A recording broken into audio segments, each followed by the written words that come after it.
Okay, welcome everybody. I think we can get started. So welcome to the SHERA application readiness training, which hopefully will get everybody ready to start preparing to apply to SHERA in very shortly, as we'll discuss next. Next slide, please. So just a little housekeeping before we get in.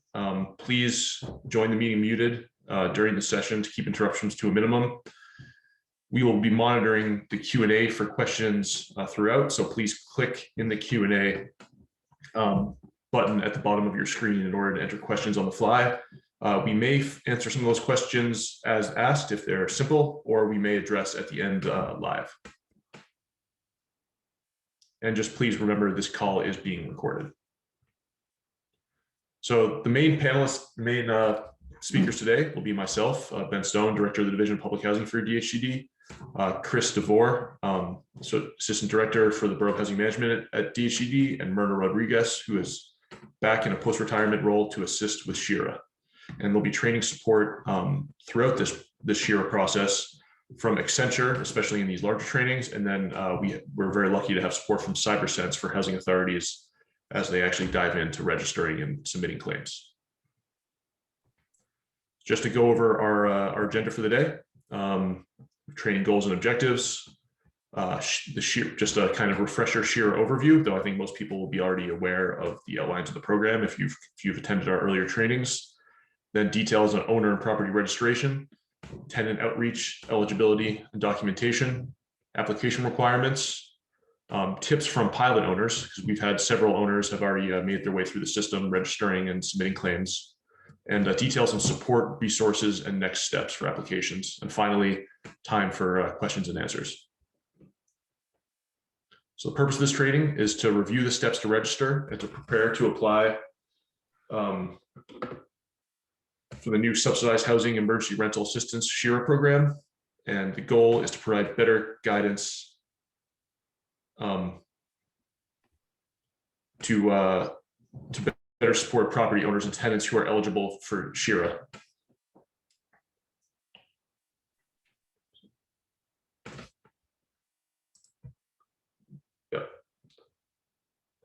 So just to remind everybody about why we're here, SHERA is a federally funded emergency housing assistance program that helps residents of public and other subsidized affordable housing clear rent arrearages. SHERA offers qualified owners a single application for multiple eligible residents in eligible property, hopefully lowering administrative barriers both for landlord owners as well as applicants, since it'll be a spreadsheet application for multiple claims on one spreadsheet. Right now, the period covered is rent arrearages that were due between April 1st, 2020 through March 31st, 2021. And this session is specific for public local housing authorities, federal and state aided public housing.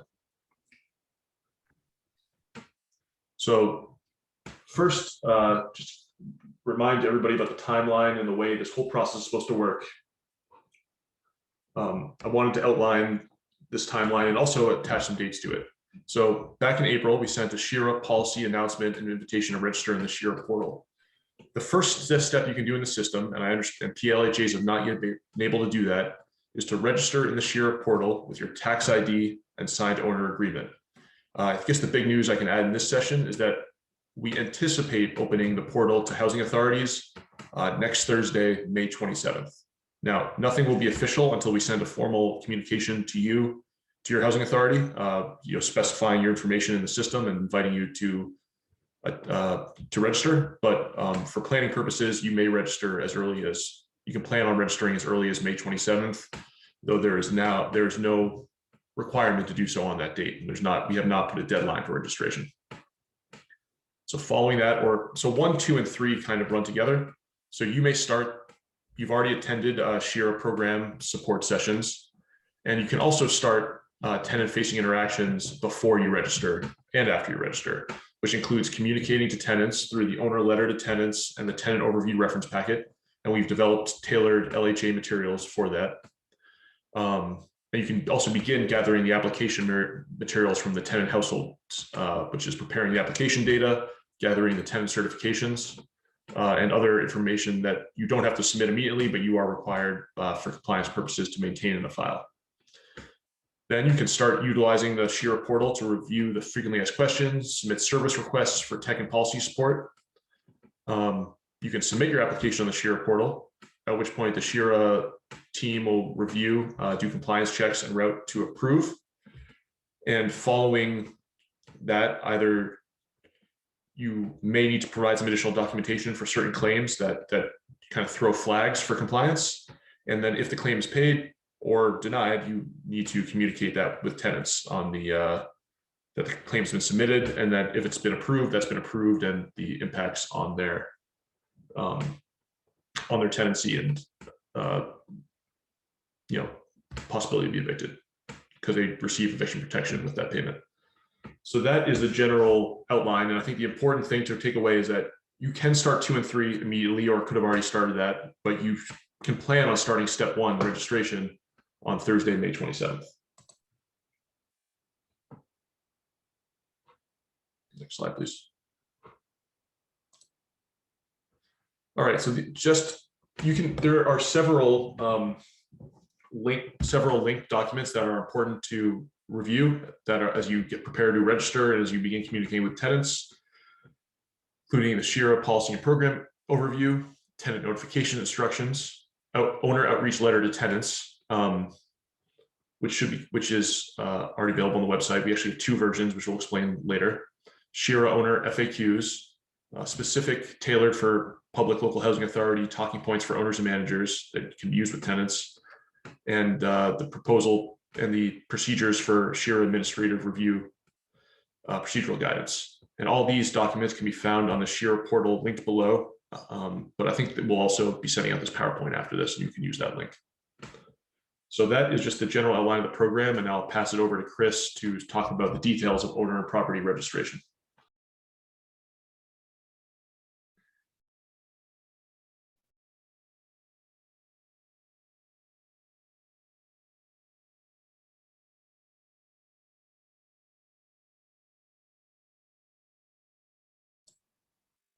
Chris, you might be muted. Yeah, I'm sorry. I was talking away.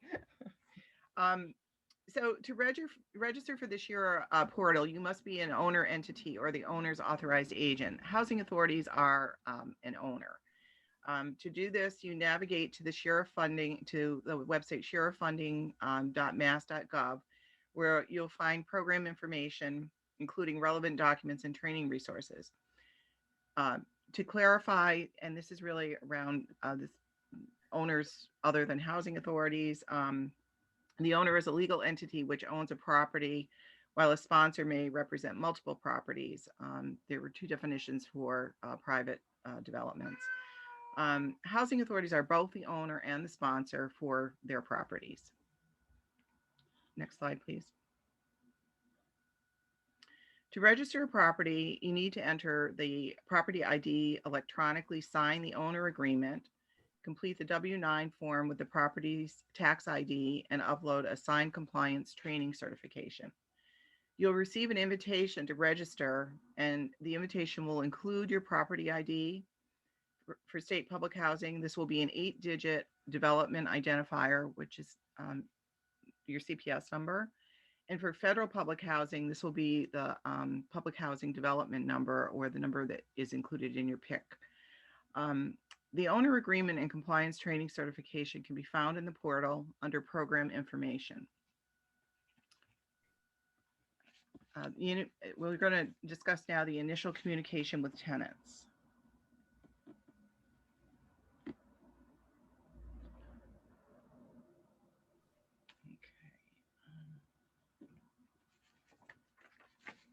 All right, so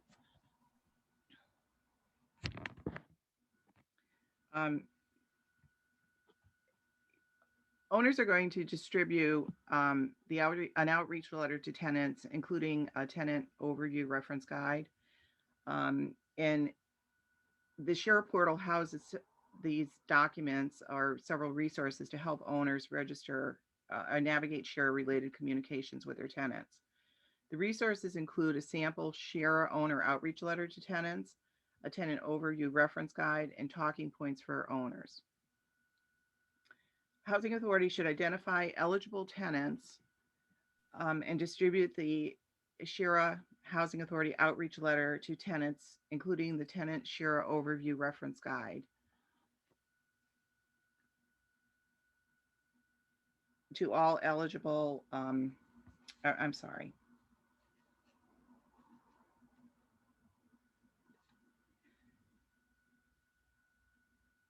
to all eligible tenants with arrearages.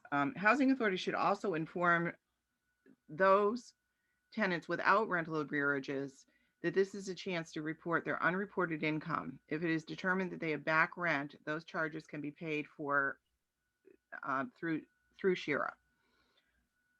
The outreach letter explains the SHERA program, including eligibility requirements and how to apply for assistance. We've developed 2 versions of the outreach letter for housing authorities, one of those with known arrearages and one for everyone else, reminding them to report unreported income. Again, as Ben said, we recommend you begin engaging your tenants using these resources as you wait for the registration invitation. And for your tenants, accessibility for sample notifications will be available in a range of different language options. Okay, there are additional tenant notifications.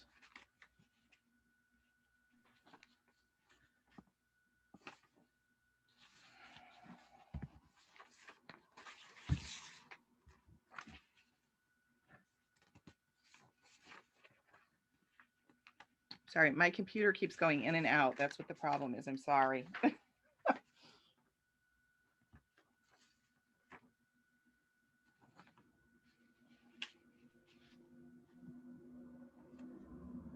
right, there's the additional tenant notifications.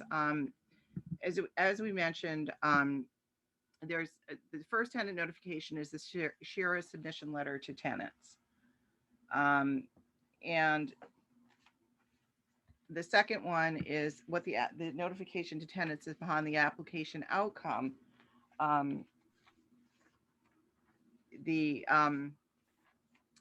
means that you have to inform the tenant that their application has been submitted, or if there is a reason that the application can't be submitted because there is a denial. You also have to notify them of that, and there will be a denial that will come from DHCD. That will if it comes through the system and is denied, DHCD will inform the housing authority and the tenant.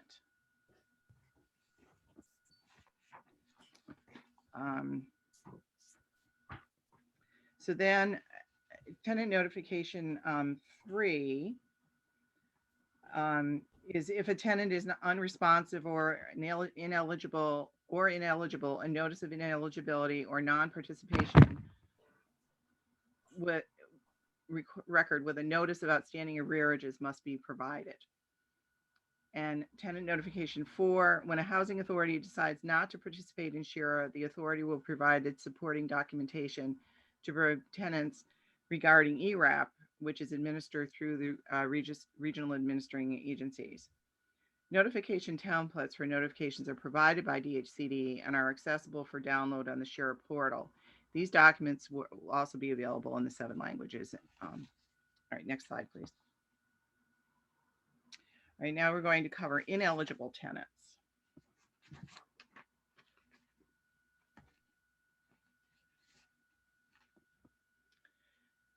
If a housing authority finds that a tenant is ineligible for SHERA during the pre-application stage, they must notify the tenant by letter of ineligibility and advise the tenant of the right to request an administrative review. The tenant has 15 calendar days to submit a written request for administrative review. Please note that housing authorities must accept the tenant household self-attestation of financial hardship due to COVID.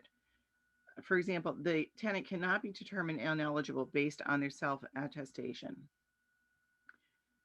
Really, the only reason a tenant should be considered ineligible is due to over income or back rents from an ineligible period, that their back rent is from a period before April 1st, 2020 or after April March 31st, 21. Once a request for administrative review is received, the Housing Authority must designate someone who did not make the initial determination to review all submitted documentation to determine whether the tenant is eligible for SHERA within 15 calendar days. Next slide, please.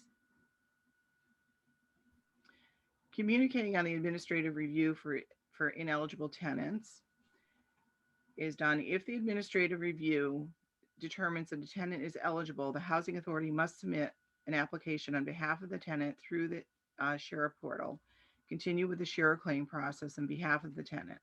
If the tenant is still found to be ineligible after the administrative review, the Housing Authority must encourage the tenant to provide notice of any change in circumstances that might make the tenant eligible for SHERA and provide a list of available rental assistance resources, including information on the no-cost community mediation program.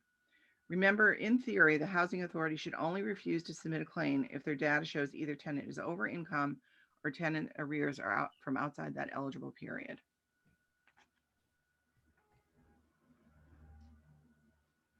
Now Myrna's going to talk about application documentation. So next, we're going to discuss the documentation needed for the application. So gathering application documentation. Owners should gather tenant household documentation and maintain a file for each tenant household. And actually, you will be required to maintain a file, which should include the identification of head of household, the last 4 digits of the household's social security number, if they have one. Immigration status does not affect eligibility of the tenants. There should be verification of current household, so there should be a lease or a tenancy agreement in the file. Tenant certification of rental assistance eligibility, documentation of qualified rent arrearages owed between April 1, 2020 and March 31, 2021. And they will need verification of income. And this can be the most recent income certification, even if it's before 2020. So if you have a current one for 2019, it'll probably be acceptable. And the leases need to be effective during the same term of the rental assistance. Next slide.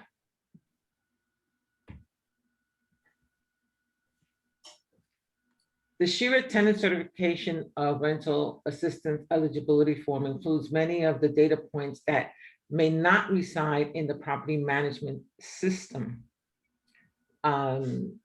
So this includes language proficiency, gender, race and ethnicity, and methods of communication preferences. The certification also requires the tenant to attest that they are a resident of the unit and that they are directly or indirectly impacted by COVID-19.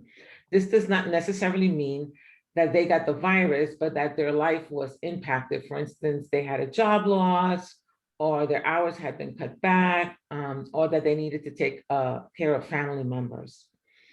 Tenants will be asked to specify the months for which they owe rent and provide the total dollar amount of arrearages they owe. And tenants must certify that they are not receiving any other government assistance for the same rental arrearages that the SHERA application is applying for. Next slide. Submitting the SHERA application. So we're going to discuss how this process works.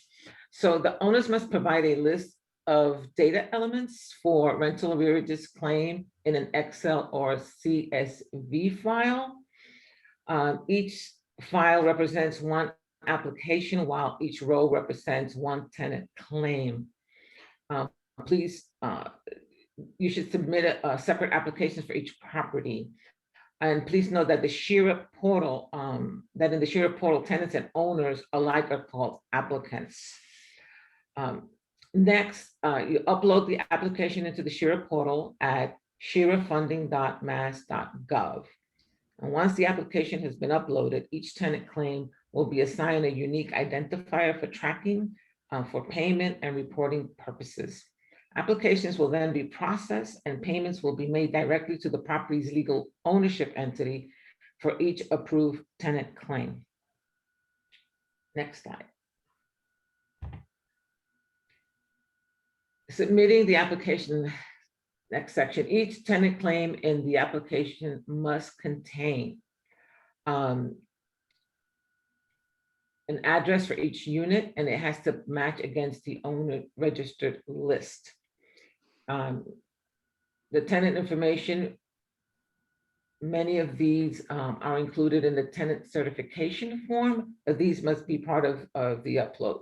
So an address for each unit and tenant information has to include the household name, date of birth, gender, race, ethnicity, last 4 digits of social security number, cell phone and or email address, language preference, the household's total members and household gross income, and the tenant's share of the contracted rent owed for each month between April 1, 2020 and March 31, 2021. And rent arrearage payment request. I lost my slide. Okay, we're having slide problems, I'm sorry.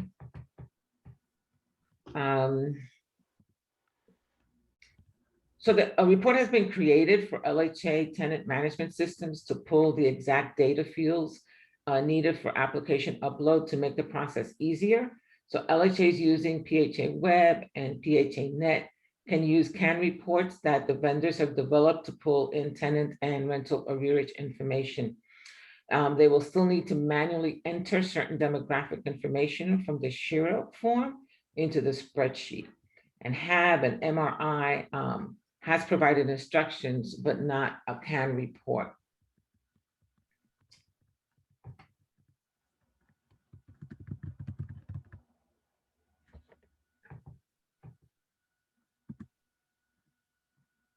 So there's an Excel template available in the SHERA portal, and owners can design their own reports to match the required data fields.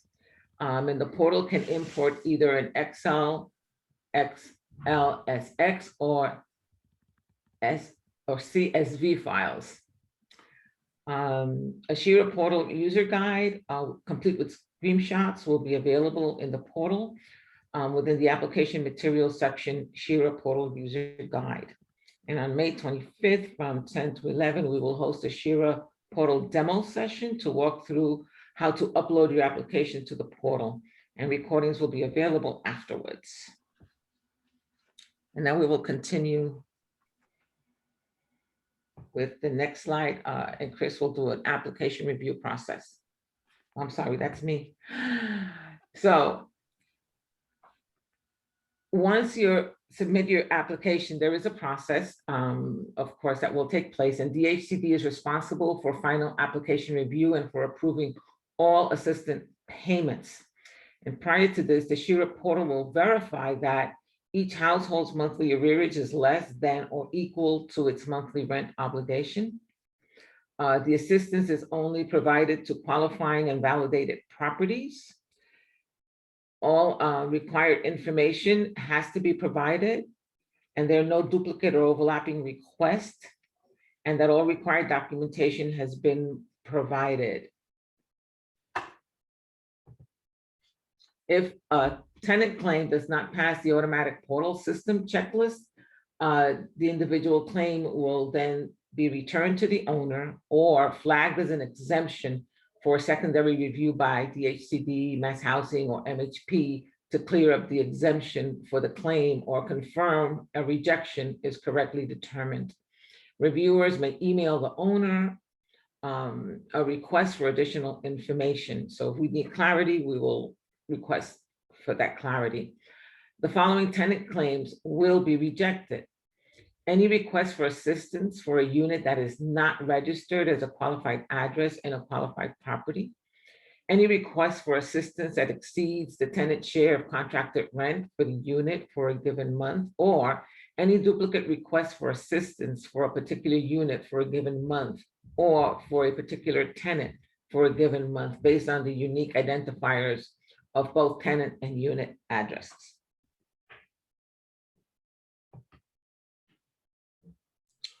Okay, thank you, Myrna. I'm quickly just going to pass on some tips from pilot owners who have already gone um, through the process, at least through submitting claims. And I'll just note these do come from private owners, um, but I think these are applicable to any subsidized housing owner, and transfer to LHAs. So here's some main tips. They recommend, especially this, for owners with many properties or larger LHAs, to get organized and set up for at least 2 weeks before really launching into the program. That includes reviewing all SHERA program policy materials and use that to create a work plan, including identifying and empowering a key staff person to coordinate, determine what is centralized at I guess this would be the housing authority level, or done at each property level in terms of outreach, keeping a centralized list of properties and ID numbers, as well as staff assigned to SHERA for each. That might be more applicable to a far-flung private owner. Determine how the application spreadsheet will be populated. So again, we've had the soft PHA Net and PHA Web develop canned reports to more easily populate the spreadsheet with the rent and tenant data. MRI just provided instructions, but even if you have a canned report, you will still have to enter some data manually that is not in your tenant systems, especially around demographics. Consider phasing between registering into the portal and submitting claims, just to deal with any issues. Consider completing registration a week prior to submitting claims, and do that at the LHA level rather than property. And for application process, they did recommend submitting applications weekly as individual tenant claims are completed.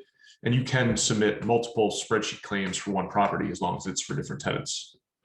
Other things to do while preparing the materials on your agency letterhead. You have all these templates, but they don't have your letterhead on it. And schedule the tenant outreach, including sending out the outreach letters and then following up with phone calls or door knocks. Other implementation tips, to develop and deliver staff training on the program, the documents in the portal, whether by having them come to these sessions or just do internal trainings.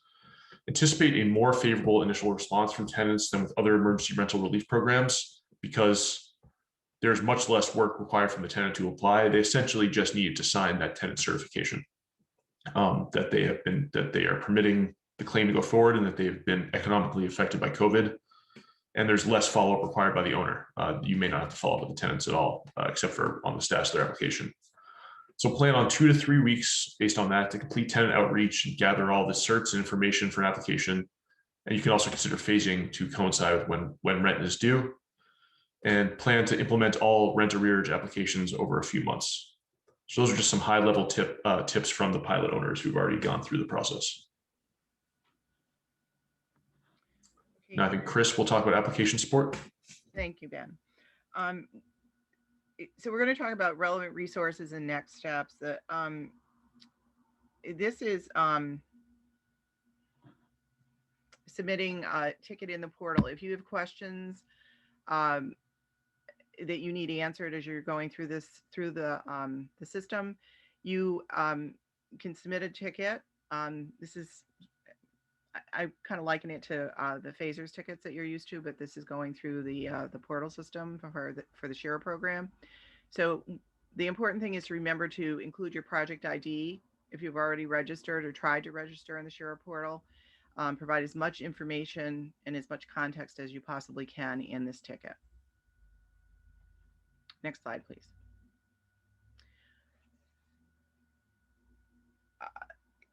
So we have spoken with CyberSense, and they've agreed to do training, and housing authorities are very familiar with CyberSense, and we're looking forward to their support throughout this process for housing authorities.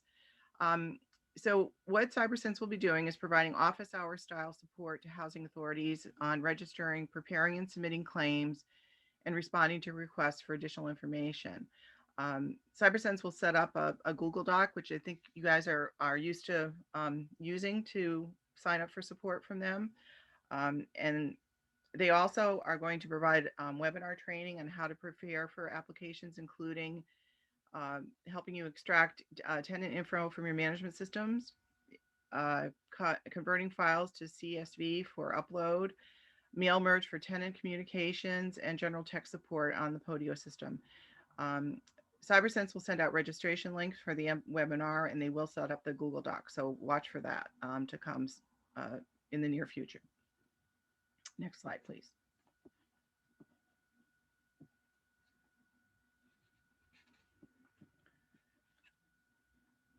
So this is about the housing mediation program. There's a free program which helps find flexible solutions that work both for the landlord and the tenant. You find program information at these websites that are listed, www.resolutionma.org/housing. Mediation Center in your city can be found at the hedfuel.azerwebsites.net. And the benefits of mediation, of course, are agreements that can be reached collaboratively, and it results in better compliance. It allows for creative, flexible solutions, and it's cheaper and faster generally than legal action. Eligibility is that there persons at risk of eviction due directly or indirectly to COVID-19. There's no cost, no income eligibility criteria, and no court referral required. Even before available before an eviction is filed. So this gives you the ability to mediate, negotiate with the resident with help from someone else.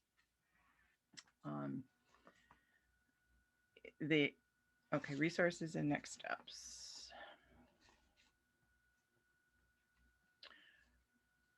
Okay, so this session reviewed the Subsidized Housing Emergency Rental Assistance Program and Policy. I'm sorry, that was the previous session. The application readiness session, which was this session, reviewed detailed steps to prepare materials for a SHERA application. The prior session was done on May 5th, the program overview session. And then the next session for training that we're setting up is SHERA technical sessions, an actual portal demonstration, which will be held on May 25th. And I'll walk you through how to use and navigate the SHERA portal and where the applications will be uploaded. Next slide, please. So these are just to go over the resources again. You can review the materials on the SHERA portal program information tab and the sherafunding.mass.gov. There's SHERA policy guidance. There's the SHERA notification to tenant instructions and the form letters. And then support and questions after reviewing the materials. If you have questions related to SHERA, you can submit the support ticket to on the portal. And of course, you have other resources through CyberSense too to get help with the things that they're providing assistance on. Things to watch out for is the SHERA registration invitation email. We are anticipating that you will get that email, the invitation, so that you can register on May 27th. But you need to get that invitation in order to be able to register. So watch for it in case there's some kind of a change. So in the meantime, though, you should develop your plan to engage with your tenants. There is a lot of the upfront work is what will take the amount of time here. As we've said throughout the program, we're suggesting that you do your owner outreach to the tenants now and start that process so that when the registration date comes, you'll be ready to move forward. Review the SHERA application data. The application template is included on the SHERA website. This includes the information owners need to collect for tenants and rent arrearages to ensure a complete application. In your tenant management systems, we know that there is significant amount of the data. As Myrna said, there are parts that are not in the tenant management systems that you will have to enter into the application manually. And again, you will receive notification when you're able to register and submit applications. And I keep repeating myself, I know, but send and share the owner letter to tenants and the tenant certification. The owner letter to tenants is to inform the residents about the program, and the tenant certification is to verify eligibility and start collecting tenant permissions for the Housing Authority to apply on the tenant's behalf. Remember, you're applying on the tenant's behalf. You have to have that certification from them in order to apply on their behalf. All of the documents are available in 7 languages. Next slide, please. And now, Ben, you want to open it up for questions?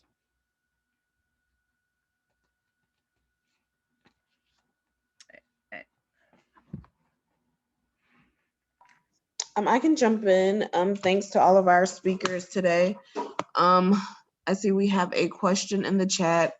It is, if a resident has been found by the LHA to have unreported unemployment or other income and currently have a repayment agreement with the balance, are they still eligible?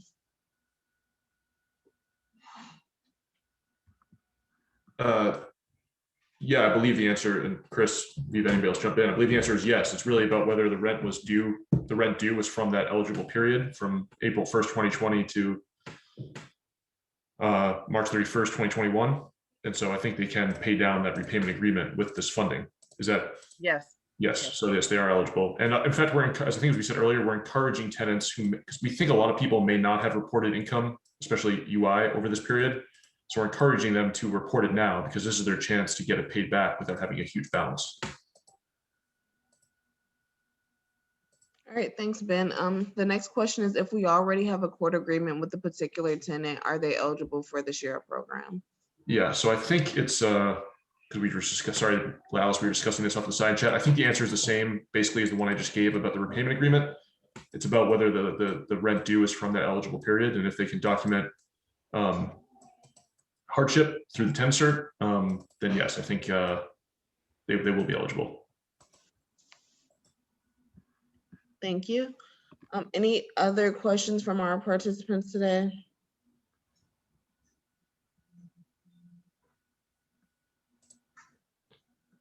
I'll give it another minute, 3 seconds. I'll say in the meantime, there's several things to be looking for. We have the May 25th kind of more technical training on the system.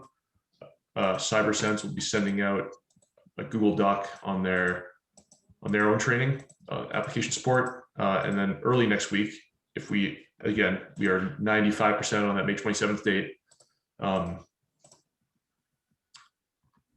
You should be looking for that invitation email early next week. Alice, see you another question. Yep. We can wait on that question, Alice.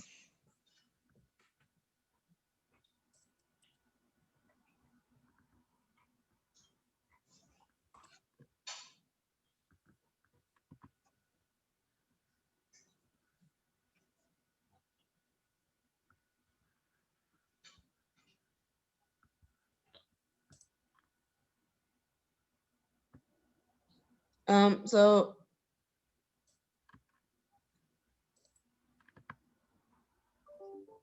we have a previous question. It reads, if the tenant has not reported a loss of income, but they had stopped paying rent, are they eligible for SHERA funding?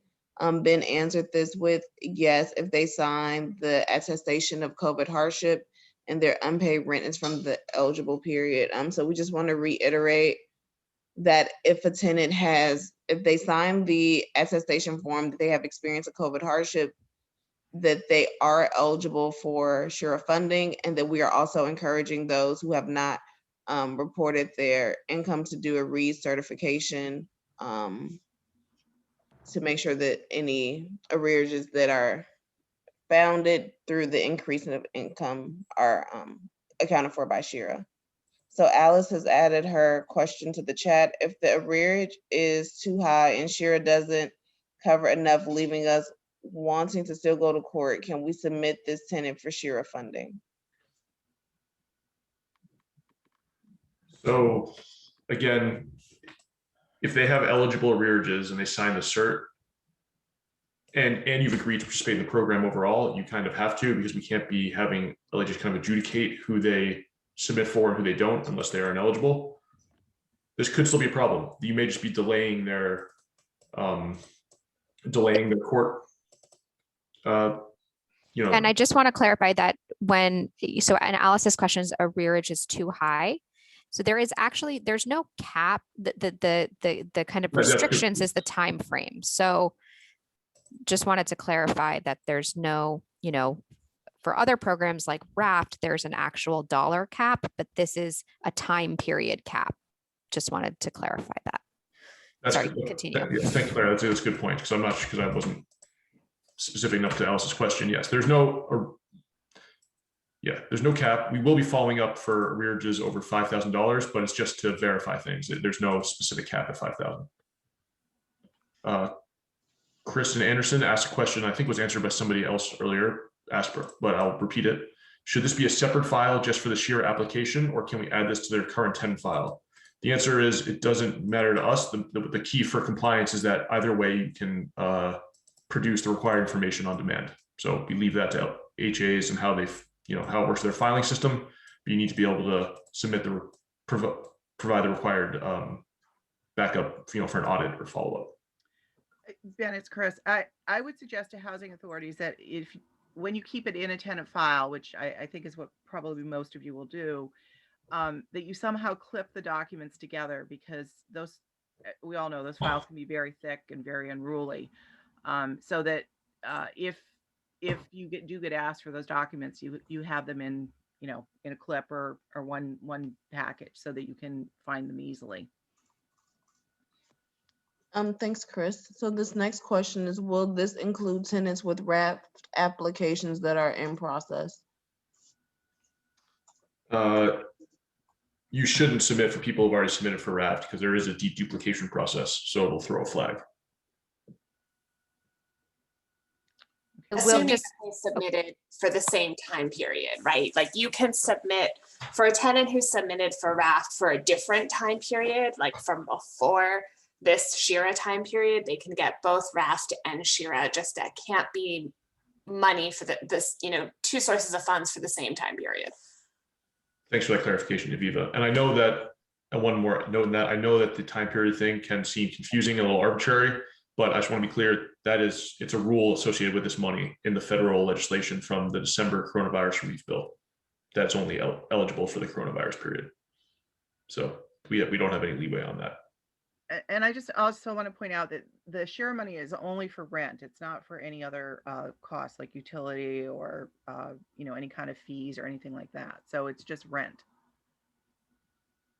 Chris, that's a good point to clarify that there's the Emergency Rental Assistance Program, ERAP, that the REAs are administering, and tenants can submit applications for those other costs through that program. So SHERA can cover the arrearages, and if they had other costs, like you just mentioned, they can get those covered through the ERAP program. Okay. Thanks, everyone. This next question is, I was pulled away from the webinar momentarily. So they want clarification around if we said that they can start notifying their tenants now. Chris, I know you spoke to this a lot during the presentation. Did you want to walk us through this? Sure.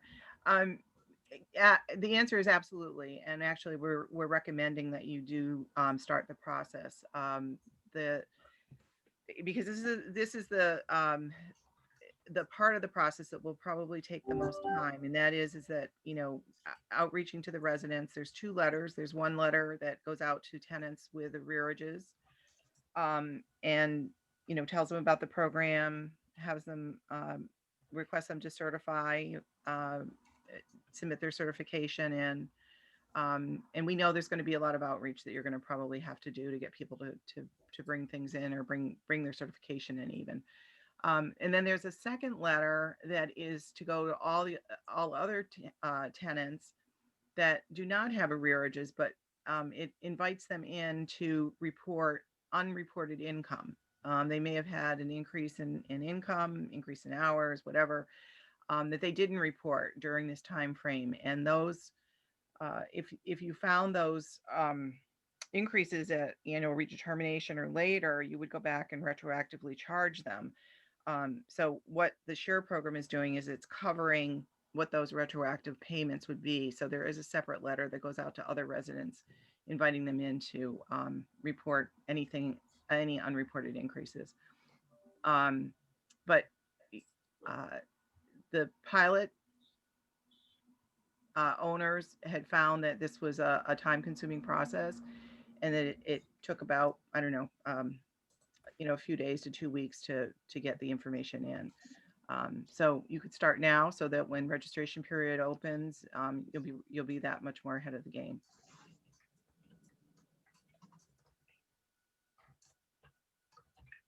Thanks, Chris.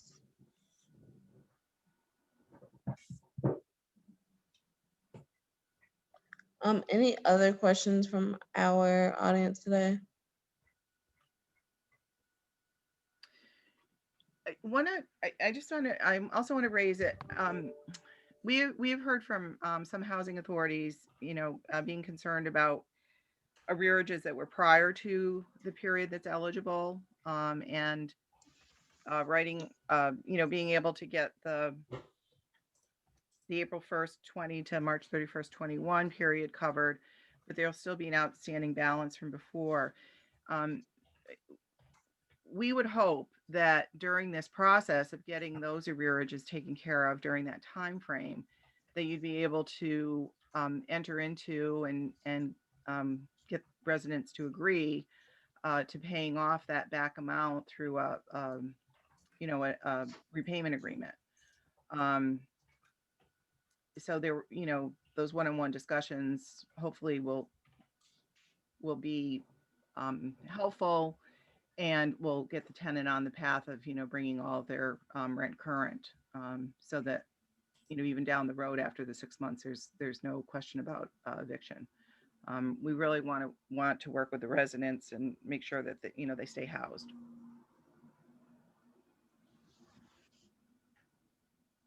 Thanks, Chris. So I just want to repeat this question. It was in the chat. If a resident has applied for RAPT and has not received funding as of yet, do they qualify for SHERA funding? So I just want to reiterate that if a tenant has applied for RAPT, and they requested funds from RAPT for the same months which you would be applying for SHERA, that we should wait until the RAPT application determination has come back before we submit an application for SHERA, because we don't want to request funds for the same time period for that tenant.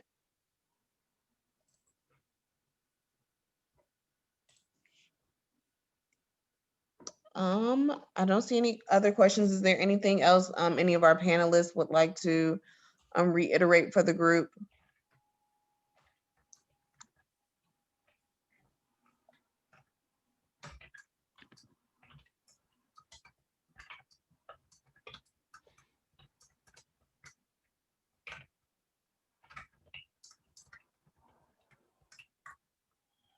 So Alice, because this is a webinar, we aren't allowed to take any live questions, so I'm only able to read the typed question.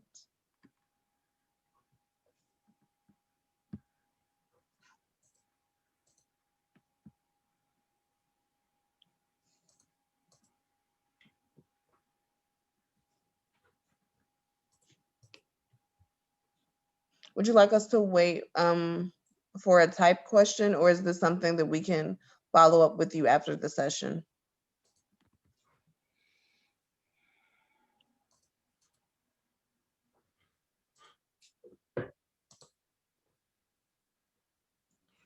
All right, so I see a question. What if a tenant has already signed a repayment agreement and made some payments? Are they eligible for reimbursement? That's a good one. Well, if they've made repayments, though, Chris, you can jump in here too. I think they would be eligible for reimbursement for what they haven't, well, not reimbursement. They'd be eligible for what they haven't paid yet, but not for what they've already paid. I don't think we can get into reimbursements. Chris, Viva, anything to add there? Yeah, anything that's been paid cannot be reimbursed to them. But the outstanding amount that is during that eligible period of time can be covered by SHERA funds.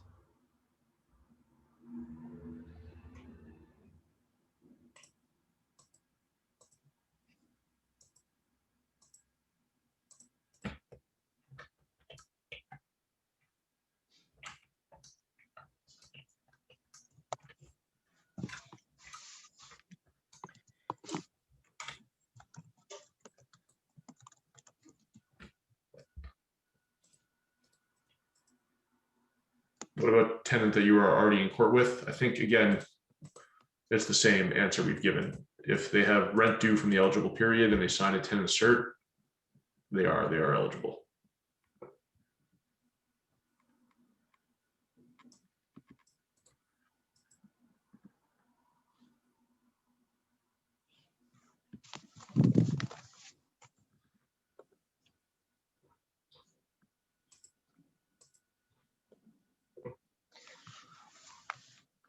All right, I'm going to drop some resources that we covered during the session into the chat. So to find the links that we covered today, please visit the link I've just shared. And then if you have any questions, comments, or concerns, please submit a ticket to us using, sorry, what was that, Ben? No, I was just gonna answer Alice's question. You go on first, though. Okay. All right, and then I'm gonna drop in another link for if you have any questions or comments, you can submit a service request to the link that I've just added to the chat. Yeah. Go ahead, Ben. So just to answer Alice's question, which is, if they don't follow the court agreement, do you have to wait 6 months to evict? The answer is yes, if for reasons of non-payment, though they could be evicted for reasons other than non-payment, for cause evictions. So these are like the program that 6 months protection for somebody who has received a SHERA payment. That doesn't, that apply, that's a program rule. So you have a choice whether to join the program at all. An HA can elect not to participate and not to submit claims through SHERA. But if you do elect to participate and sign the owner agreement, you have to apply the rules to all of your tenants. You can't choose that, oh, we know this tenant is not going to pay later, we don't want to give them the money. You can't make that choice. You have to apply the program rules to everybody if you elect to join the program. So it's something to consider when deciding whether to join the program, just to put everything on the table. Chris, anything to add to that? Well, I just want to say, if you elect not to join the program, you need to notify your tenants of other available resources to them, the ERAP, RAFT, those programs. Thank you, Chris. That's really important to note. Yes. Because the idea of SHERA is they still can apply for rental assistance as individuals. And the idea is that SHERA is supposed to be easier for both the owner, landlord, and the tenant, but there are conditions. So there's that. Thank you, Chris. That's really important, Kev. Really important note.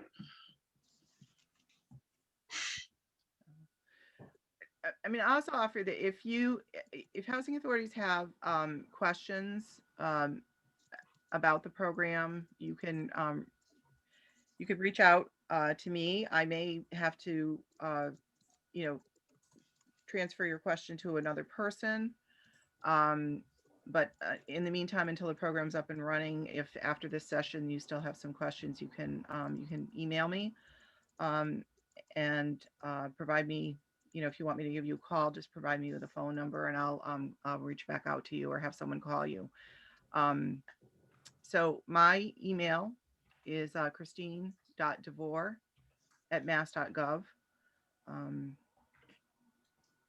Because I think now, as we're getting more into the details of the program, it's probably raising some questions, or will continue to raise some questions. Yes, I just put Christine at my emails in the chat for everybody.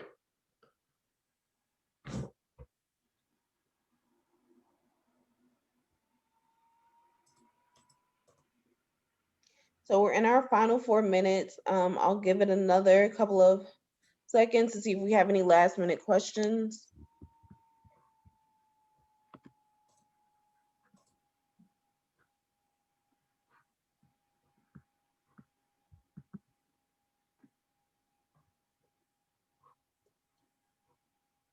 All right, well, if there are no other questions, again, please feel free to use the links that we provided for the materials. And then also, if you have any questions that you want to submit to us, please feel free to use the service request link that was provided. And thank you all for your time today. Right. And you can go to the SHERA portal website to see all materials, including this presentation. So thanks, everybody.